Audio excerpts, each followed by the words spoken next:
नमस्कार दोस्तों, study with AV class में आज हम PYQ हल करेंगे 2015 पेपर। 2015 का ये पेपर है।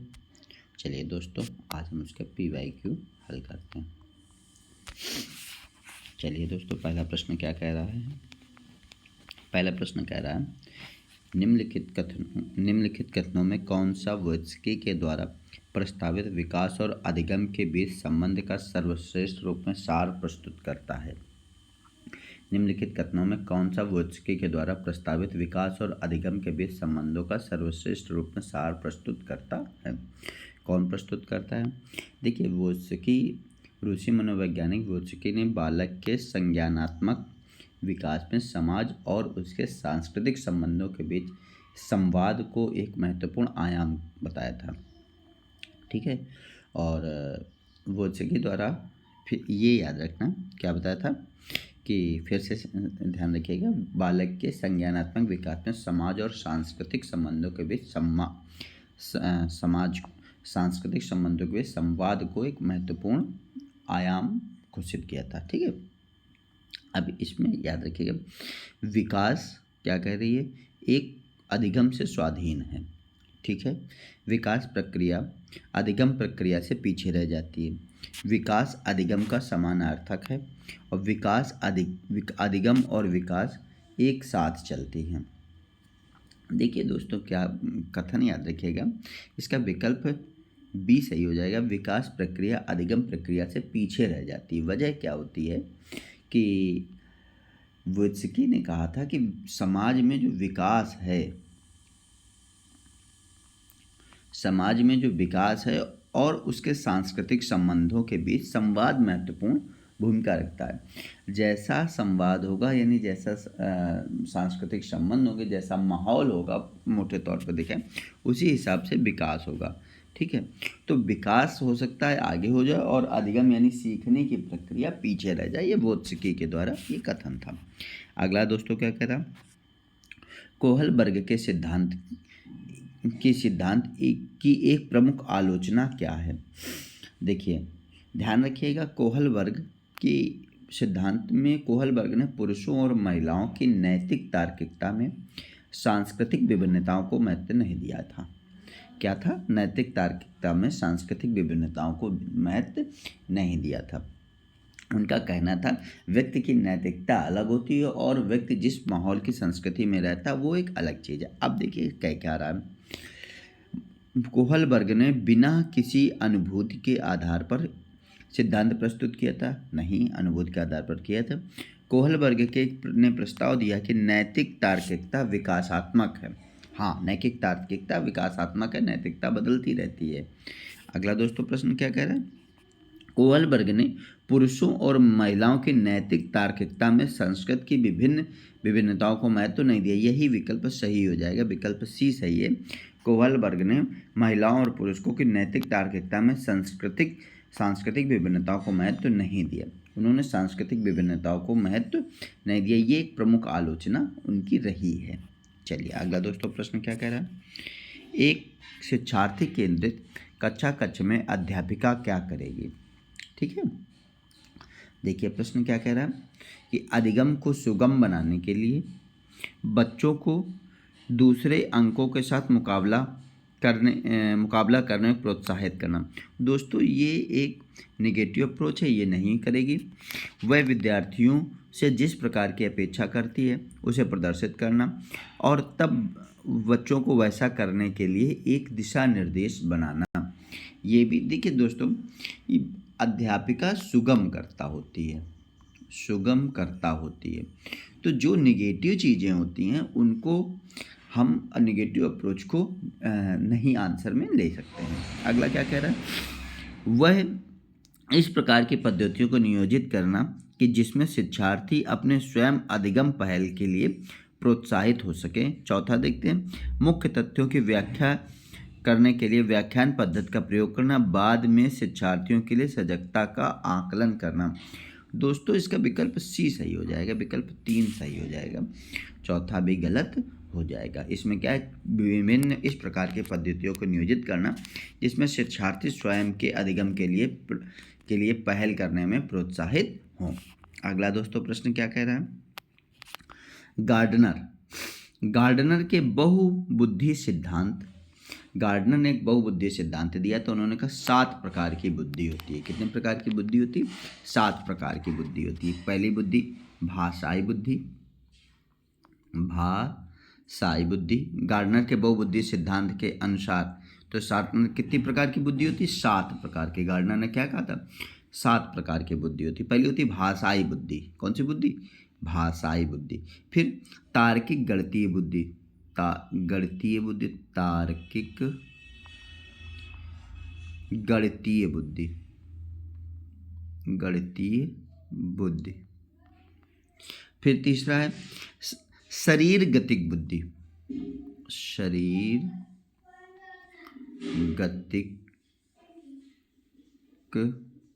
चौथा है स्थानिक बुद्धि,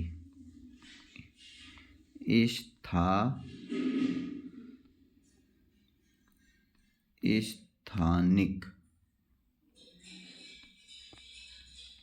और पांचवा है वैयक्तिक बुद्धि और वैयक्तिक आम बुद्धि। तो टोटल 7 बुद्धि हैं, फिर से नोट कर लीजिएगा। भाषाई बुद्धि, तार्किक गणितीय बुद्धि। भाषाई बुद्धि होती है भाषा बोध कराने के लिए। तार्किक गणितीय बुद्धि होती है तर्क कराने की क्षमता एवं अंकों की बोध क्षमता। शरीर गति की बुद्धि का होता है शारीरिक गति पर नियंत्रण एवं प्रवीणता पर क्षमता। स्थानिक बुद्धि होती है दोस्तों स्थानिक चित्रण व कल्पना शक्ति। वैयक्तिक बुद्धि होती है आत्मबोध की क्षमता। और वैयक्तिक पर बुद्धि, 2 बुद्धि होती है, वैयक्तिक आत्मबुद्धि और वैयक्तिक पर बुद्धि। वैयक्तिक आत्मबुद्धि होती है आत्मबोध की क्षमता और वैयक्तिक पर बुद्धि होती है दूसरों की व्यवहारों को समझना। तो हावर्ड गार्डनर ने बहुबुद्धि सिद्धांत दिए 7 प्रकार की बुद्धि क्षमताओं का। अब क्या कह रहा है? वह कारक जो व्यक्ति की आत्मबोध में योगदान हो सकता है। तो 7 वैयक्तिक आत्मबुद्धि। 5वां खंड क्या था? वैयक्तिक आत्मबुद्धि। तो वैयक्तिक आत्मबुद्धि में सर्वाधिक योगदान कौन दे सकता है? तो कौन दे सकता है? संगीतमय, आध्यात्मिक, भाषा विषयक, अंतः वैयक्तिक। तो जो व्यक्ति इसमें क्या जाएगा? अंतः वैयक्तिक। क्या जाएगा? आत्मबोध की क्षमता कैसे होगी? अंतः वैयक्तिक। तो 3 प्रकार की होती है। 5 नंबर क्या होती है? वैयक्तिक आत्मबुद्धि और वैयक्तिक पर बुद्धि। तो याद रखिएगा भाषाई, गणितीय, तार्किक, स्थानिक, वैयक्तिक आत्म और वैयक्तिक पर। अच्छा, वोत्स्की और पियाजे के परिप्रेक्ष्यों में प्रमुख विभिन्नता है। चलिए ठीक है, क्या है? व्यवहारवादी सिद्धांतों की आलोचना, ये तो नहीं है। फिर क्या कह रहा है? बच्चों के पालन पोषण का परिवेश उपलब्ध कराने की भूमिका। तीसरा क्या कह रहा है? भाषा एवं चिंतन के बारे में दृष्टिकोण। ज्ञान के सक्रिय निर्माता के रूप में बच्चों की संकल्पना। विकल्प 3 सही हो जाएगा, भाषा और चिंतन के बारे में दृष्टिकोण। देखिए दोस्तों, वोत्स्की और जीन पियाजे के परिप्रेक्ष्य में भाषा के चिंतन के बारे में प्रमुख विभिन्नता है। वोत्स्की ने कहा था संज्ञानात्मक विकास सांस्कृतिक परिवेश द्वारा घटित होता है, ठीक है, और उससे प्रभावित भी होती है। यानी सांस्कृतिक संज्ञानात्मक विकास जो होता है वो सांस्कृतिक परिप्रेक्ष्य को महत्व देता है। किंतु ये किसने कहा था? ये कहा था वोत्स्की ने। और पियाजे भाई साहब क्या कह रहे थे? पियाजे कह रहे थे कि संज्ञानात्मक विकास प्रतिमान सार्वभौमिक स्तर पर प्रदर्शित होते हैं। इसमें सांस्कृतिक समानताओं का असमानताओं का प्रभाव नहीं पड़ता। ध्यान रखिएगा। तो भाषा और चिंतन के बारे में उनका दृष्टिकोण भिन्न था। क्या कह रहे थे? ये कह रहे थे कि संज्ञानात्मक विकास सांस्कृतिक गतिविधियों के आधार पर, समाज की बालक की सांस्कृतिक गतिविधियों के आधार पर प्रभावी होता है, किंतु ये कह रहे हैं सांस्कृतिक गतिविधियों पर प्रभावी नहीं होता है। तो इसका विकल्प 3 सही हो जाएगा। अगला दोस्तों क्या कह रहा है? प्रश्न नंबर 6 इस पर वाद विवाद होता है कि क्या लड़के लड़कियों में योग्यता का विशिष्ट समूह उनके आनुवंशिक घटकों के कारण होता है। इस संदर्भ में निम्नलिखित में से आप किससे अधिक सहमत हैं? तो क्या कह रहा है? लड़के लड़कियों में योग्यता का समूह विशिष्ट समूह उनके आनुवंशिक कारणों के घटकों के कारण होता है। इस संदर्भ में आप किससे सहमत? ठीक है, ए विकल्प क्या कह रहा है, लड़कियों के भेदभाव के रूप में सामाजिक रूप से तैयार किया जाता है, जबकि लड़कों को रोने जैसा संवेग प्रदर्शित करने में हतोत्साहित किया जाता है। ठीक है। बी कह रहा है यवनारंभ के समय के बाद लड़के लड़कियां एक साथ खेल नहीं सकते क्योंकि उनकी रुचियां पूर्णतः विपरीत होती हैं। तीसरा क्या कह रहा है, सभी लड़कियों में कला विषय के लिए अंतर्निहित प्रतिभा होती है, जबकि लड़के आक्रामक खेलों में बेहतर प्रदर्शन करने के लिए आनुवांशिक रूप से तैयार होते हैं। अगला, लड़के सेवा भाव वाले नहीं हो सकते क्योंकि वे इस प्रकार जन्म से इस प्रकार के होते हैं। ये विकल्प 3 सही हो जाएगा। सभी लड़कियां कला के प्रति अंतर्निहित प्रतिभा होती है, जबकि सभी लड़के आक्रामक खेलों के प्रति तैयार होते हैं। अगला दोस्तों क्या कह रहा है, एक अध्यापिका यह सुनिश्चित करना चाहती है कि उसके विद्यार्थी आंतरिक रूप से प्रेरित हैं। इसके संबंध में, इस संदर्भ में वह क्या करेगी? क्या कह रहा है, जब वो क्या कह रहा है, आंतरिक रूप से प्रेरित हैं ये सुनिश्चित करना चाहती है, तो क्या कह रहा है, पहला, यदि सभी विद्यार्थियों को उपलब्धि के समान मानकों को उल्लेखित करने पर सभी विद्यार्थियों की उपलब्धि के एक समान मानकों को उल्लेखित करना गलत है। अंतिम परिणाम पर ध्यान देने के बजाय व्यक्तिगत रूप से बच्चों की अधिगम प्रक्रियाओं पर ध्यान देना, ये सही हो सकता है। ये पहला तो गलत हो जाएगा। वस्तु रूप से पुरस्कार प्राप्त करना, ये गलत है। और इस प्रकार के अधिगम गतिविधियों पर योजना बनाना कि अभिसारी चिंतन को प्रोत्साहन देती हैं, ये भी गलत है। अब सारी ये क्या है, आंतरिक रूप से अगर हमें प्रेरित करना है तो हमें अंतिम परिणाम ध्यान देने के बजाय बच्चों की अधिगम प्रक्रियाओं पर ध्यान देना चाहिए। चलिए अगला दोस्तों क्या कह रहा है, कक्षा परीक्षणों में अच्छा प्रदर्शन करने में एक बच्चे की असफलता हमें इस विश्वास की तरफ ले जाती है। ठीक है, क्या क्या किस विश्वास की तरफ ले जाती है? आकलन वस्तुनिष्ठ है और असफलता स्पष्ट रूप से पहचानने के लिए इसका प्रयोग किया जा सकता है, नहीं, गलत है। चलिए अगला, पाठ्यक्रम शिक्षण पद्धति और आकलन प्रक्रियाओं पर विचार करने की आवश्यकता है। देखिए सकारात्मक सोच रख के साथ करेंगे तो ये विकल्प बन जाएगा। दूसरा देखते हैं कि कुछ बच्चों को अनुत्तीर्ण होना ही है, चाहे व्यवस्था उन पर कितना भी अधिक प्रयास करे, ये भी गलत है। कुछ बच्चे निश्चित क्षमताओं और कमियों के साथ पैदा होते हैं, ये भी गलत है। क्या कह रहा है, कक्षा पर एक बच्चे की असफलता हमें इस तरफ विश्वास की तरफ ले जाती है कि पाठ्यक्रम शिक्षण पद्धति और आकलन प्रक्रियाओं पर विचार करने की आवश्यकता है, यानी विकल्प 8 का दूसरा सही हो जाएगा। चलिए दोस्तों अगला 9 नंबर क्या कह रहा है, आपकी कक्षा के कुछ बच्चे हैं जो बच्चे गलतियां करते हैं, इस परिस्थिति पर आप विश्लेषण के अनुसार इनमें से कौन सा सर्वाधिक उपयुक्त है? कौन सा कथन सर्वाधिक उपयुक्त है? ठीक, कुछ बच्चे जो गलतियां करते हैं, क्या कह रहा है, कुछ बच्चे जो गलतियां करते हैं उनके लिए कौन सा सर्वाधिक कथन उपयुक्त है? तो देखते हैं क्या कह रहा है, बच्चों का बुद्धि निम्न स्तर का, गलत, ये नहीं है। बच्चों के अध्ययन में रुचि नहीं है और वे अनुशासनहीनता उत्पन्न करेंगे, ये भी गलत है। बच्चों को अपनी कक्षा में प्रोन्नत नहीं करना चाहिए, ये भी गलत है। अगला विकल्प फिर चौथा ही सही हो जाएगा, जब 3 गलत हो गए तो चौथा सही है। क्या कह रहा है विकल्प, देखिए, बच्चों के संकल्पनात्मक स्पष्टता प्राप्त नहीं की है, आपको अपनी शिक्षण विधि पर चिंतन करने की आवश्यकता है, तो यानी विकल्प चौथे का डी, यानी 9 का 4 सही हो जाएगा। अगला दोस्तों क्या कह रहा है, एक विद्यार्थी एक प्रकरण में मुख्य बिंदुओं को रेखांकित करता है, उनका दृश्यात्मक प्रस्तुतिकरण बनाती है और प्रकरण की समाप्ति पर हमें दिमाग में उत्पन्न होने वाले प्रश्नों को प्रस्तुत करती है। ठीक है, अब इनके विकल्प देखते हैं क्या कह रहा है। पहला, विचारों के संगठन के द्वारा चिंतन को निर्देशित करने की कोशिश करें, ये विकल्प हो सकता है, बाकी देख रहे हैं।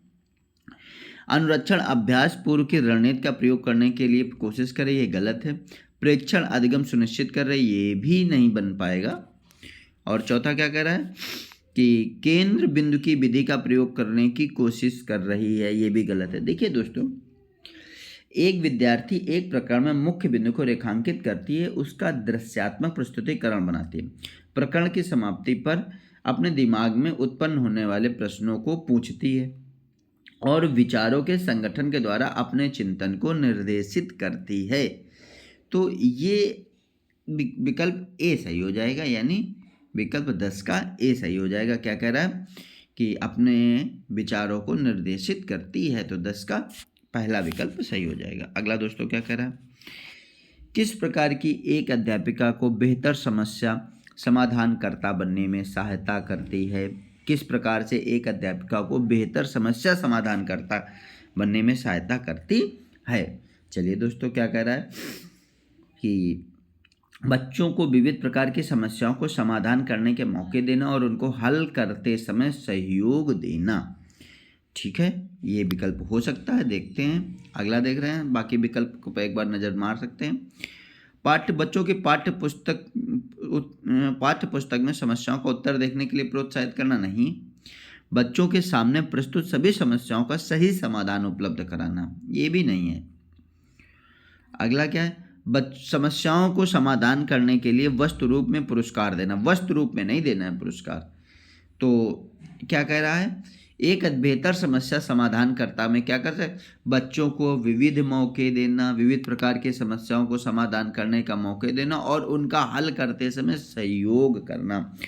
बच्चे सुगमकर्ता के, अध्यापक समाधानकर्ता सुगमकर्ता की भूमिका में है, यानी उनकी समस्याओं को सरल करने के तरीके में वस्तु रूप में पुरस्कार नई शिक्षा नीति के तहत नामान्य है, मान्य नहीं है।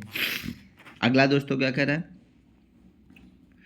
निम्नलिखित कथनों में आप किससे सहमत हैं? ठीक है, किससे सहमत हैं? अधिगम पूर्ण रूप से बाह्य उद्दीपन द्वारा नियंत्रित होता है, नहीं, पूर्ण रूप से नहीं, बाह्य उद्दीपन द्वारा प्रभावित होता है, लेकिन ये जो पूर्ण रूप शब्द लग गया, इस वजह से ये विकल्प गलत हो गया। अधिगम तब तक घटित नहीं हो सकता जब तक इसके अंकों के रूप में बाह्य रूप से इसका आकलन नहीं किया जाता है, नहीं, ये भी गलत है। अधिगम तब, ये आकलन करने की आवश्यकता, अधिगम तो हो सकता है, आकलन बाद में किया जाए। अधिगम तभी केवल तभी होता है जब यदि व्यवहार में सुस्पष्ट हो, नहीं, ये भी गलत है। अधिगम एक सामाजिक सांस्कृतिक परिवेश में घटित होता है, ये विकल्प आपका सही है। अधिगम एक सामाजिक सांस्कृतिक परिवेश में घटित होता है, ये विकल्प आपका 12 का चौथा सही हो जाएगा। अगला दोस्तों क्या कह रहा है, 13 नंबर प्रश्न, इनमें से निम्नलिखित में से बाल विकास का एक सिद्धांत है। ठीक है, बाल विकास का एक सिद्धांत है, क्या सिद्धांत है देखिए, बाल विकास का क्या कह रहा है सिद्धांत, विकास परिक्वन और अनुभव के बीच में अन्योन्य क्रिया की वजह से घटित होता है। हाँ, ये होता है, ये एक सिद्धांत है। बाकी विकल्प देख रहे हैं, अनुभव विकास का एकमात्र निर्धारक है, नहीं, गलत है। विकास प्रबलन और दंड के द्वारा सुनिश्चित किया जाता है, नहीं। विकास प्रत्येक बच्चे की गति का सही ढंग से अनुमान लगा सकता है, नहीं। क्या कह रहा है देखिए, एक क्रिया को अपने में पूर्ण होना और जिसका आधार पर नवीन क्रिया सीखी जा सके, परिपक्वता कहलाती है।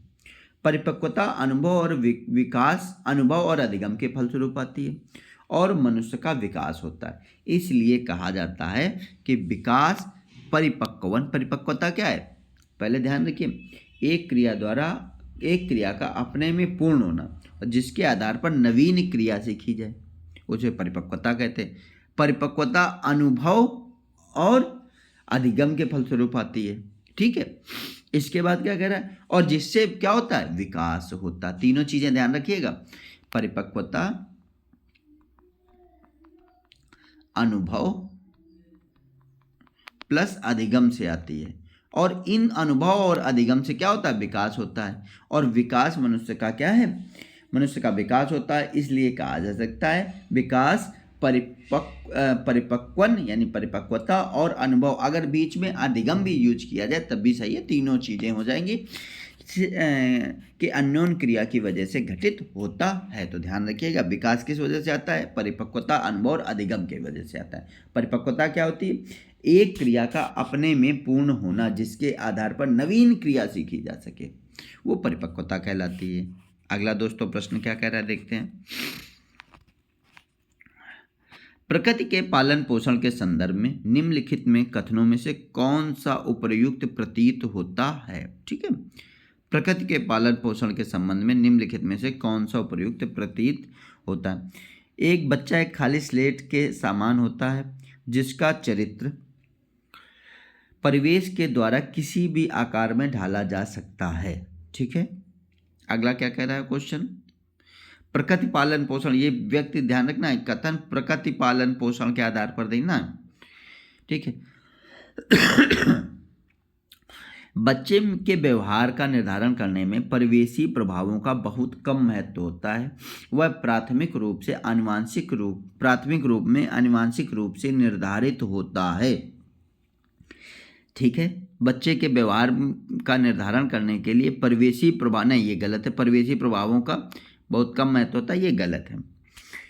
अच्छा दोस्तों, वंशानुक्रम परिवेश अभिन्न रूप से एक दूसरे से गुथे हुए हैं और दोनों विकास से प्रभावित करते हैं, यही कथन सही है।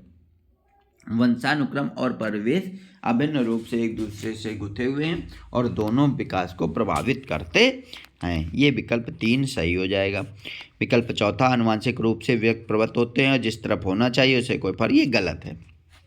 चौथे में नेगेटिव चीज़ें हैं। समाजीकरण होता क्या है। समाजीकरण एक ऐसी प्रविधि है जिसके द्वारा एक संस्कृति से एक पीढ़ी से दूसरी पीढ़ी को हस्तांतरित किया जाता है। ठीक है, ये समाजीकरण की परिभाषा याद रखिएगा।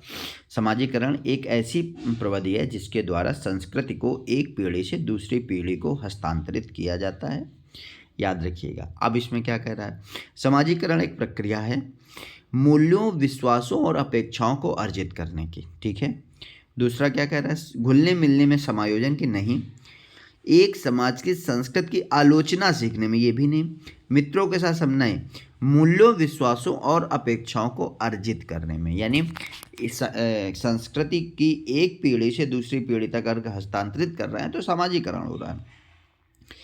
पियाजे अनुमोदन करते हैं, 16वां नंबर क्या कह रहा है, पियाजे अनुमोदन करते हैं कि पूर्व संक्रियात्मक बच्चे याद रखने में असमर्थ होते हैं। निम्नलिखित कारकों में से किसको उन्हें इस असमर्थता के लिए जिम्मेदार ठहराया गया है। पियाजे क्या अनुमोदित करते हैं कि पूर्व संक्रियात्मक बच्चे याद रखने में असमर्थ होते हैं। ठीक है, निम्नलिखित कारकों में पूर्व संक्रियात्मक बच्चे क्यों नहीं याद नहीं रख पाते हैं, चलिए क्या वजह है। परिकल्पित निगमात्मक तार्किकता की अयोग्यता। ठीक है, परिकल्पित निगमात्मक तार्किकता की, देखिए पूर्व संक्रियात्मक का मतलब होता है संक्रिया के पहले, जोड़ घटाना गुणा भाग के पहले की जो घटनाएं उनको बच्चे याद करने में जो है असमर्थ होते हैं। ठीक है, तो परिकल्पित निगमात्मक और तार्किकता की अयोग्यता, व्यक्तिगत कल्पित कथा, विचार की अनुत्क्रमणीयता। ठीक है, विचार की अनुत्क्रमणीयता और उच्च स्तर की अमूर्त तार्किकता की कमी। देखिए दोस्तों, जीन पियाजे ने पूर्व संक्रियात्मक याद करने में असमर्थ होते हैं क्योंकि बच्चे में अनुक्रमणीयता सक्षम नहीं होती है। पियाजे का एक कथन है,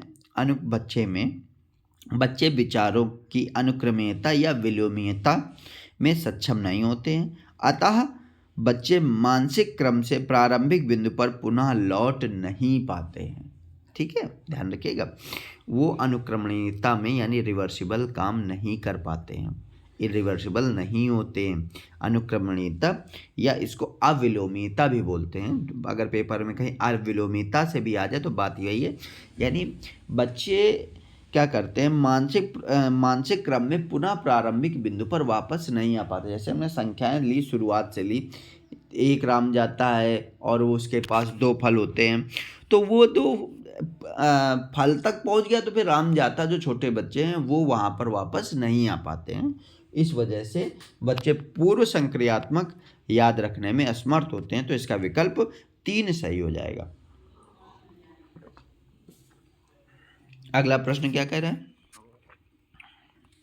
जीन पियाजे, फिर पियाजे बहुत इंपॉर्टेंट है। पियाजे के सिद्धांत के अनुसार बच्चे निम्नलिखित में किसके द्वारा सीखते हैं? ठीक है, सही प्रकार से ध्यान लगाकर जानकारी को याद करना, समाज को अधिक बेहतर अधिक योग्य सदस्यों द्वारा उपलब्ध कराए गए सहारों के आधार पर। तीसरा, अनुकूलन की प्रक्रिया। चौथा, उपयुक्त पुरस्कार दिए जाने पर अपने व्यवहार में परिवर्तन करना। तो जीन पियाजे ने क्या कहा था? अनुकूलन की प्रक्रियाओं के आधार पर, जीन पियाजे अनुकूलन की प्रक्रियाओं के आधार पर सीखते हैं। ठीक है, इसमें कौन से? आत्म सातन और सम्मंजन, आत्म सातन और सम्मंजन, आत्मसातन और सम्मंजन दो प्रक्रम सन्निहित होते हैं। तो अनुकूलन की प्रक्रियाएं होती हैं। वोत्स्की के अनुसार समीपस्थ विकास का क्षेत्र है। 18 नंबर, तो वोत्स्की का अध्यापिका के द्वारा सहयोग की सीमा निर्धारित करना, बच्चे के स्वतंत्र रूप से किए जा सकने वाले और सहायता के साथ करने वाले कार्य के बीच में अंतर। तीसरा, बच्चे को अपने सामर्थ्य प्राप्त करने के लिए उपलब्ध कराए गए सहयोग की मात्रा और प्रकृति। बच्ची अपने आप में क्या कर सकती है, इसका आकलन नहीं किया जा सकता है। तो वोत्स्की ने क्या कहा था? बच्चे के द्वारा स्वतंत्र रूप से, यानी विकल्प बी सही हो जाएगा, बच्चे के द्वारा स्वतंत्र रूप से किए जा सकने वाले और सहायता के साथ करने वाले कार्य के बीच में अंतर क्या कहलाता है? समीपस्थ विकास का क्षेत्र क्या कहलाता है? समीपस्थ विकास का क्षेत्र कहलाता है। अगला दोस्तों क्या कह रहा है? 19 नंबर क्वेश्चन देखते हैं। एक कक्षा कक्ष में एक अध्यापिका सुनिश्चित करेगी कि वह आकलन में निम्नलिखित में से क्या सम्मिलित हो। आकलन में यदि बच्चों का आकलन कर रही है तो क्या सम्मिलित हो। ठीक है, देखते हैं क्या सम्मिलित हो। अपने आकलन के उपकरण की विश्वसनीयता तथा वैधता, गलत है, नहीं। अधिगम के न्यूनतम स्तरों के अनुपालन न्यूनतम करते हुए विद्यालय प्रशासन की अपेक्षाओं को पूरा करना, ये भी गलत है। तीसरा क्या कह रहा है? आकलन उपकरण के मानकीकरण, नहीं। आकलन का अलग अलग स्तर होता है, मानकीकरण हो ही नहीं सकता है। हर बच्चे का अलग अलग आकलन होता है और उसके उपकरण यानी जो मापदंड सिद्ध होते हैं वो अलग अलग होते हैं। विद्यार्थियों की सामाजिक और सांस्कृतिक पृष्ठभूमि, ये सही हो सकती है, यानी विकल्प इसका क्या हो जाएगा? चौथा। कह रहा प्रश्न है बहुसांस्कृतिक कक्षा कक्ष, याद रखना, बहुत अलग अलग संस्कृतियों से अगर बच्चे आए तब, तो जब अलग अलग आए तो क्या करना? विद्यार्थियों के सामाजिक सांस्कृतिक पृष्ठभूमि, यानी विकल्प चौथा। अगर ये व्यक्ति ये न लगा होता, बहुसांस्कृतिक कक्षा कक्ष न लगा होता, तो इसमें आ जाता आकलन के उपकरण का मानकीकरण। यानी अगर बहुसांस्कृतिक कक्षा कक्ष न होता तो विकल्प क्या होता कि आकलन उपकरण का मानकीकरण। लेकिन बहुसांस्कृतिक है तो विद्यार्थियों की सामाजिक और पृष्ठभूमि इस पे मायने रखती है, यानी विकल्प चौथा रखेगा, सामाजिक सांस्कृतिक पृष्ठभूमि। अगला प्रश्न ध्यान रखें, उच्च प्राथमिक विद्यालय के संरचनात्मक कक्षा कक्ष में स्वयं के आकलन में विद्यार्थियों की भूमिका निम्नलिखित में से क्या देखा जाएगा। ठीक है, जब देखिए संरचनात्मक कक्षा कक्ष में क्या करना है कि स्वयं के आकलन में विद्यार्थियों की भूमिका निम्नलिखित में से क्या? एक विस्तृत दिशा निर्देश बनाना कि किस प्रकार विद्यार्थियों की उपलब्धि और कक्षा में प्रतिष्ठा को अंकों के साथ सहसंबद्ध किया जा सके। ठीक है, दूसरा क्या कह रहा है? विद्यार्थियों को अपने आकलन के एकमात्र निर्धारक होगा, ये भी गलत है। विद्यार्थी अध्यापक के साथ आकलन करने के लिए योजना बनाएंगे, हाँ ये सही है, ध्यान रखिएगा। उच्च प्राथमिक विद्यालय है, उच्च प्राथमिक विद्यालय, ठीक है, ध्यान ये चीज़ दो तीन चीज जो की पॉइंट्स वो याद रखिए। क्या कह रहा? उच्च प्राथमिक विद्यालय संरचनात्मक का स्वयं के आकलन में विद्यार्थियों की भूमिका, यानी जब हम आकलन स्वयं का आकलन कर रहे हैं कि विद्यार्थियों का आकलन नहीं कर रहे हैं, अपने स्वयं के आकलन में विद्यार्थी क्या कर सकते हैं, तो विकल्प क्या है? विद्यार्थी अध्यापक के साथ आकलन के लिए क्या एक योजना बनाएंगे, यानी विकल्प 3 सही है। इसमें आकलन किसका हो रहा है दोस्तों? इसमें आकलन बच्चों का नहीं, स्वयं अध्यापक का हो रहा है। अगला विकल्प देखते हैं, अगला प्रश्न देखते हैं 21। समावेशी शिक्षा के पीछे मूलाधार यह है। समावेशी का मतलब क्या होता है? समाज के अंतिम बच्चे तक, यानी सबको समान रूप से सब कुछ अगर समस्त व्यवस्थाएं मिल पा रही हैं, उसे समावेशी शिक्षा कहते हैं। क्या कह रहा है? समावेशी शिक्षा के पीछे मूल आधार क्या है? समाज में विभिन्नता और विद्यालयों को विभिन्नताओं के प्रति संवेदनशील होने के लिए समावेशी होने की आवश्यकता है। ये विकल्प सही हो सकता है, बाकी विकल्प देख रहे हैं। हमें विशेष आवश्यकता वाले बच्चों के ऊपर करने की आवश्यकता है और सुविधाओं को उनके पहुंच में होनी चाहिए, ये नहीं। विशेष आवश्यकता वाले बच्चों के लिए अलग विद्यार्थियों की व्यवस्था करना लागत प्रभावी नहीं, ये भी गलत है। प्रत्येक विषय के निष्पादन के लिए मानक एक समान एवं मानकीकृत होनी चाहिए, यही विकल्प सही। समावेशी शिक्षा का मतलब क्या है कि समाज में विभिन्नता है और विद्यालयों को एक समान के प्रति संवेदनशील होने के लिए समावेशी होने की आवश्यकता है। अगला दोस्तों क्या कह रहा है? निम्नलिखित में कौन सा तरीका अध्यापिका के द्वारा एक सृजनात्मक बच्चे की पहचान के लिए सर्वाधिक उपयुक्त होगा? क्या कह रहा है? निम्नलिखित में कौन सा एक तरीका अध्यापिका के द्वारा एक सृजनात्मक बच्चे की पहचान के लिए सर्वाधिक उपयुक्त होगा? यह अवलोकन करना कि बच्ची समूह कार्यों में साथियों के साथ किस प्रकार की प्रतिक्रिया करती है। दूसरा, मानकीकृत बुद्धि परीक्षणों को देना, वस्तुनिष्ठ प्रकार के परीक्षणों को देना, बच्चे को विस्तृत रूप से अवलोकन करना और विशेष रूप से उस समय जब वह समस्याओं को हल करती है।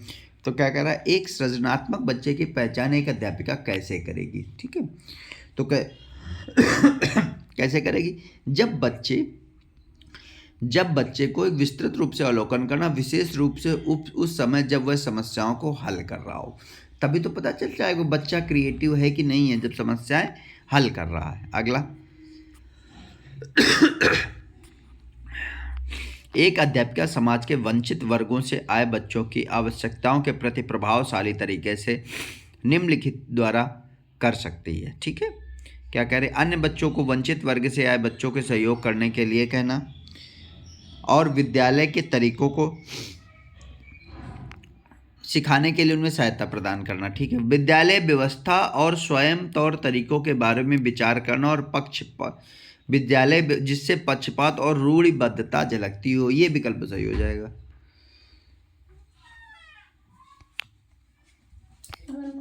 गुड मॉर्निंग, विकल्प सेकंड सही हो जाएगा। अगला दोस्तों क्या कह रहे हैं? अनुसंधान से पता चला है कि विद्यालय के अनेक स्तरों पर विभेदीकरण पाया जाता है। उच्च प्राथमिक स्तर पर इनमें से कौन सा विभेदीकरण एक उदाहरण नहीं है?